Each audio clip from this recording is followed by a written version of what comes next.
was this a collection of effort tonight to achieve perfection?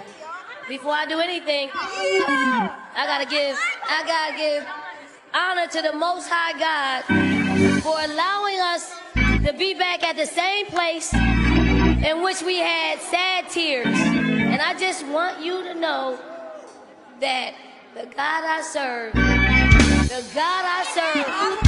when he closes a door, he opens up a door that's giving you unimaginable success. This is uncommon favor.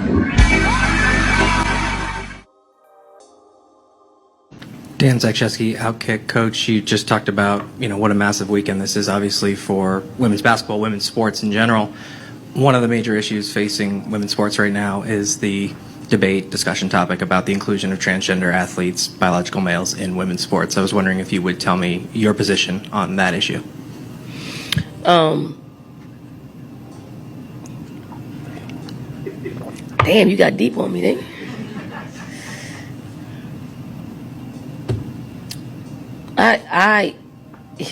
I'm under the opinion of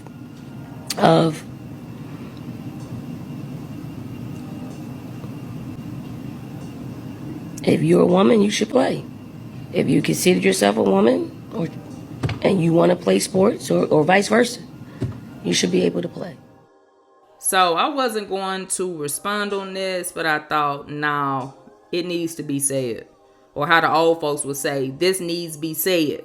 Because when events like this take place, you really see the gullibleness in people, especially Christians. Like how you go from favor with God, but when it comes time to stand for God, to stand for truth, all of a sudden you act like you need meds or something. I got to take a sip of this water. Like I need time to respond on this one, even though I really don't agree on men playing women's sports. But if I say that, my check will stop coming and I'm going to receive backlash on social media. That's unlimited favor, all right? When you know anybody that have a penis should stay out of women's sports. And if transgender men were in a locker room with her girls, she would be sick to her stomach because she know deep down it's not right.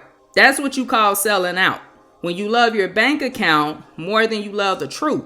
When you uphold your reputation more than you love and uphold moral values.